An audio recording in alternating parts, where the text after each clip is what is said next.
En vue d'améliorer la performance du CESEC, son président Dr Eugène Akawele a initié une séance plénière avec l'ensemble des conseillers économiques. L'institution ambitionne un taux de réalisation de 90% de ses actions pour le développement durable en Côte d'Ivoire. Les sous-quartiers Sidessi, Lem et Ananuré dans la commune de Yopougon ont été dotés de plusieurs centres commerciaux. La mise à disposition a été faite ce jeudi 5 mai par les autorités municipales. À Abidjan, ce jeudi 5 mai, s'est ouvert un atelier du CAMES. Les travaux de cet atelier permettront de parvenir à un consensus sur le rôle des différents acteurs institutionnels nationaux en cohérence avec la vision du CAMES. Voilà pour les titres, nous revenons dans un instant. Heureux de vous retrouver sur le canal 171 pour partager avec vous l'actualité d'ici et d'ailleurs. En vue d'améliorer la performance du CESEC, Conseil économique, social, environnemental et culturel, le président, Dr Eugène Akawele, a initié une séance plénière avec l'ensemble des conseillers économiques. Au centre de cette rencontre, l'adoption du plan stratégique de la mandature 2022-2026. 6 axes stratégiques relatifs à l'environnement culturel, la bonne gouvernance, le partenariat et l'autonomisation des femmes ont été dévoilés. Le plan stratégique de la mandature 2022-2026 du CESEC est présenté et adopté. Les jalons sont posés pour permettre au Conseil économique, environnemental et culturel d'atteindre son objectif, améliorer la performance de l'institution en vue de sa contribution à la construction d'une Côte d'Ivoire solidaire. À cet effet, 6 axes stratégiques ont fait l'objet d'échanges, de recommandations lors de cette séance plénière initiée par le président Akawele avec l'ensemble des conseillers économiques. Il s'agit entre autres du renforcement de la gouvernance et du capital humain, de la valorisation de la culture, l'accompagnement du développement local. Je pense que nous venons d'accomplir la dernière étape préparatoire qui nous permet donc à présent, comme on l'a dit, de mettre l'ensemble des conseillers économiques, socio-environnementaux et culturels en mission. Aujourd'hui, tous les organes institutionnels sont en place. Et nous avons par ailleurs défini totalement notre mission avec l'adoption du plan stratégique de la mandature. Donc nous avons les 6 axes qui doivent nous conduire donc, à aller en mission. Et c'est ce qui va être fait. Le travail donc commence véritablement. Dans la mise en place du rapport d'activité, le CESEC accorde une attention particulière à la consolidation de la coopération et du partenariat.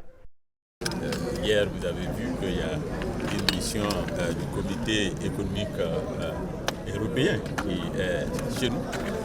Ça, c'est l'aspect développement, coopération et partenariat également, qui est un des 6 actes majeurs, mais nous allons rentrer de plein pied dans la Côte d'Ivoire solidaire. Pour rappel, le Conseil économique, social, environnemental et culturel est une institution de la République de Côte d'Ivoire. Il conseille le gouvernement en matière de politique économique, sociale, environnementale et culturelle. L'institution est à sa 13e mandature et ambitionne un taux de réalisation de 90% des actions au soir du 31 décembre 2026. Parlons renforcement de capacité. La nouvelle parfumerie Gandour a organisé une formation sur la sécurité et la santé au travail. La cérémonie de lancement au sein de la société a été l'occasion de célébrer avec ses partenaires la Journée mondiale de la sécurité. L'un des objectifs de cette séance de formation est de montrer l'engagement de la structure à impliquer le personnel dans la sphère sécuritaire pour une opération zéro accident en entreprise. Les détails avec Ange Assimian et Richard Akeke.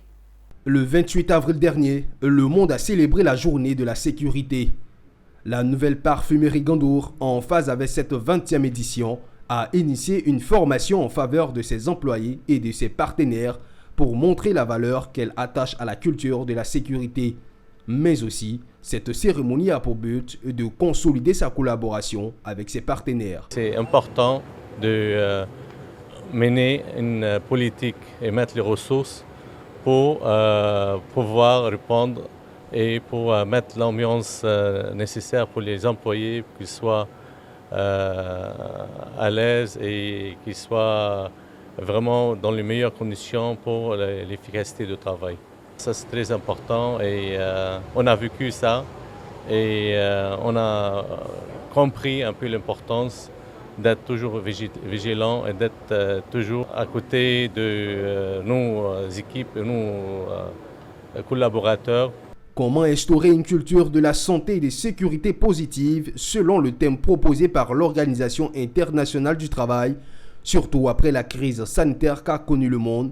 Il s'est agi de montrer à travers les sociétés du secteur public et privé l'importance de la culture de sécurité, un point crucial pour leur développement.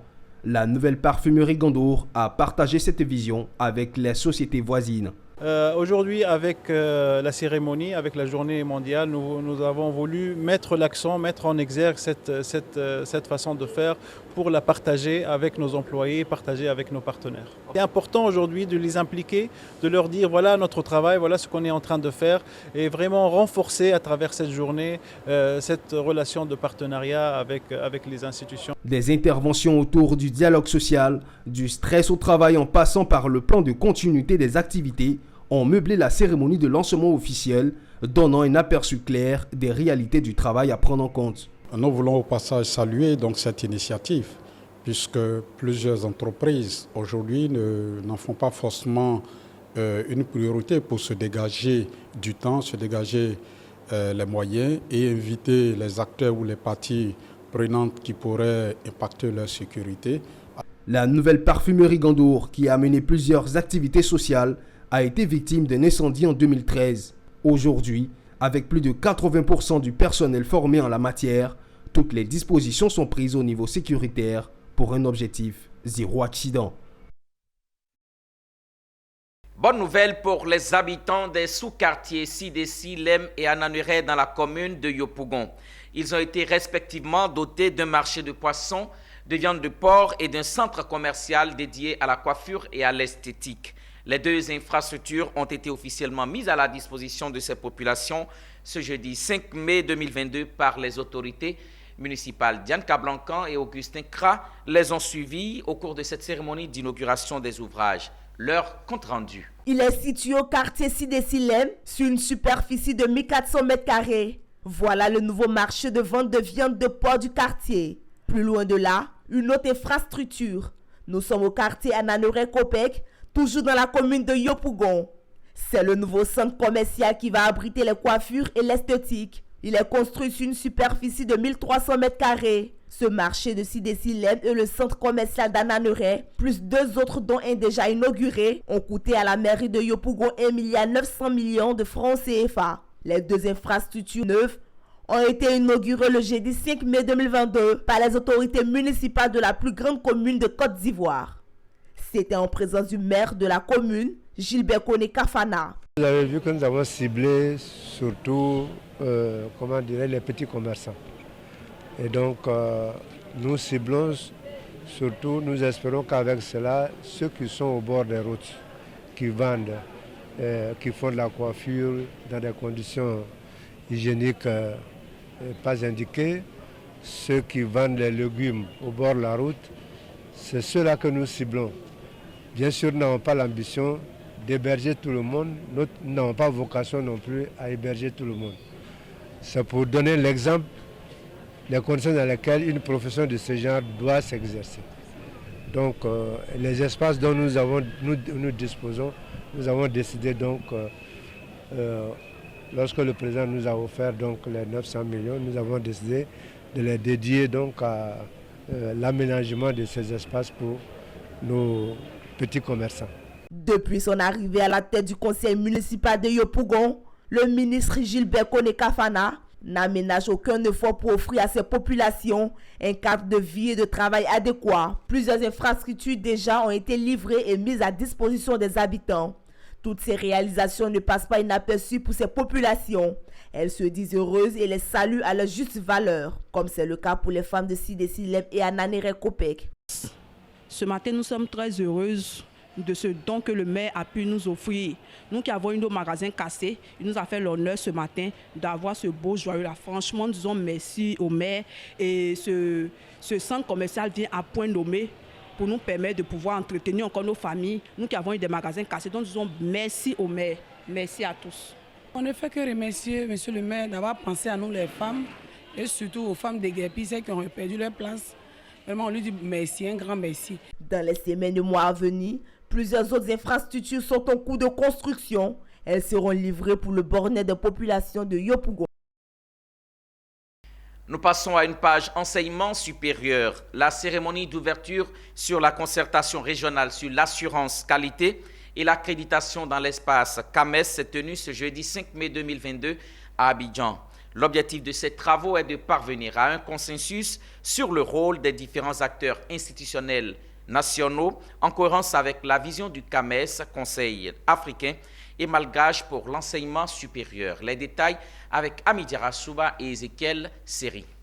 Ces 2 jours de travaux s'inscrivent dans la logique de l'agenda panafricain et soucieux d'améliorer l'efficacité de son action par l'harmonisation des politiques et des systèmes d'enseignement supérieur et de recherche, le Conseil africain et malgache pour l'enseignement supérieur CAMES. En effet, l'assurance qualité constitue la pierre angulaire de ce programme qui a été créé en 2012 et a pour ambition d'accompagner les dynamiques de changement dans les pays membres et les institutions d'enseignement supérieur et de recherche IESR par l'instauration d'une culture de qualité. Quand on parle d'assurance qualité, il y a un terme qui interpelle tout de suite, c'est le terme qualité. Vous comprenez bien que pour qu'il y ait de la qualité dans nos systèmes d'enseignement supérieur et dans nos systèmes de recherche scientifique, il faut absolument que la fonction assurance qualité soit une réalité, je dirais même une culture. Croyez-moi, c'est l'ancien directeur de la planification et de l'évaluation du ministère de l'enseignement supérieur qui parle, il sait de quoi il parle. Et évidemment, chaque pays de l'espace CAMES a adopté ses propres pratiques en matière d'assurance qualité. Et justement, c'est pour harmoniser, non pas uniformiser, mais harmoniser ces pratiques-là que se tient aujourd'hui à Abidjan cette concertation régionale. Alors, au niveau national, pour que les choses soient bien situées, au niveau national, je l'ai dit tout à l'heure au micro, c'est que nous bénéficions actuellement d'un financement de la Banque mondiale pour la mise en place de l'Agence nationale d'assurance qualité, l'ANAQ. Alors, cette agence-là, vous allez voir bientôt à travers les décrets de création, aura un certain nombre de missions, notamment l'accréditation des offres de formation, parce que ça c'est essentiel. Il faut éviter que chacun fasse ce qu'il veut en matière de parcours de formation. Il faut bien que les offres de formation des différents établissements, publics comme privés d'ailleurs, c'est vrai qu'aujourd'hui le problème se pose moins au niveau du public, encore que, mais au niveau du privé c'est un véritable problème. Il faut donc qu'il y ait de l'accréditation des offres de formation. Au regard de la diversité, voire de la divergence des actions et des projets dans les pays membres et la nécessité qui en découle sur un plan régional africain francophone. Le CAMES a pour vocation d'harmoniser les politiques et les systèmes d'enseignement supérieur de recherche et de porter les dynamiques de transformation à l'échelle régionale, tout en veillant à la cohérence de ses actions avec la vision africaine et internationale. Les enjeux de ces échanges sont importants afin d'élaborer et contrôler les normes de qualité de l'éducation afin de promouvoir la mobilité des étudiants et des universités à travers le continent. Créé en 1968, le Conseil africain et malgache pour l'enseignement supérieur CAMES est une institution africaine qui assure la promotion et favorise la compréhension et la solidarité entre les États membres. La 3e Miss Monde est ivoirienne. Vous l'aurez compris, il s'agit de Olivia Yassé. À l'issue de son élection au concours mondial de beauté Miss Monde, elle a été honorée par la municipalité de Cocody ce mercredi en tant que citoyenne de la commune. Une initiative pour toujours prôner l'excellence, le courage en Côte d'Ivoire à l'image de la Miss Monde. Retrouvons Zénab Dosso et Tima Traoré. Jamais une Miss n'a autant fait parler d'elle. C'est une première en Côte d'Ivoire. Depuis le 16 mars dernier, Olivia Yassé est la 3e plus belle femme du monde à l'issue de la 70e édition du concours international de beauté Miss Monde. Une fierté pour toute la Côte d'Ivoire, mais surtout pour les habitants de Cocody, de voir une citoyenne de la commune élue Miss Monde. C'est pour l'honorer que la municipalité a tenu cette cérémonie d'hommage. Les autorités traditionnelles, religieuses, ambassadeurs, les citoyens de Cocody, le comici, amis, tous sont venus célébrer la victoire, l'excellence et la beauté. Reconnaissance, franchement je suis fière, je suis honorée déjà d'être reçue par la commune de Cocody, d'être reçue par les ambassadeurs, par les guides religieux, musulmans, chrétiens, évangéliques, et ça fait chaud au cœur de voir que jusqu'à aujourd'hui, je suis encore soutenue par autant de monde. Le message que je veux toujours dire aux jeunes filles et même aux jeunes garçons de Côte d'Ivoire, c'est de continuer à croire en leurs rêves, de partir à l'école. L'éducation est très importante, d'écouter les parents. Être Miss Côte d'Ivoire ou être Miss Monde Afrique, c'est que le début. Donc après avoir rendu ma couronne de Miss Côte d'Ivoire, je vais continuer mes engagements, mes projets. Et pour l'instant, je ne veux pas trop en parler là-dessus, mais il y a des projets à venir et je suis très excitée. La cérémonie d'hommage à Olivia Yassé, Miss Monde Afrique, fille de la commune de Cocody, est une initiative des adjoints au maire, directeurs et conseillers municipaux pour prôner l'excellence et la beauté en Côte d'Ivoire. Cette initiative, parce que c'est une citoyenne de Cocody, d'abord et avant tout, nous avons donc décidé de la célébrer dans notre commune. Ce qu'on doit savoir, c'est que c'est l'excellence qui a été magnifiée. Et cet exemple-là, il fallait le présenter à la jeunesse et au monde entier. Ils m'ont moi-même surpris puisqu'ils m'ont écarté de l'organisation. C'est la municipalité qui a décidé avec le conseil municipal de pouvoir honorer la Miss. Parce que c'est d'abord la Miss Côte d'Ivoire et ensuite c'est Miss deuxième dauphine, Miss Monde et Miss Afrique. Donc je ne pouvais qu'accompagner le conseil municipal pour pouvoir honorer ces citoyennes et dire que, par la grâce de Dieu, c'est un exemple pour la jeunesse. Nous avons fait notre devoir de parents, mon épouse et moi, nous l'avons accompagnée. Bon, maintenant, c'est le Seigneur qui va l'accompagner pour tout ce qu'elle reste à faire.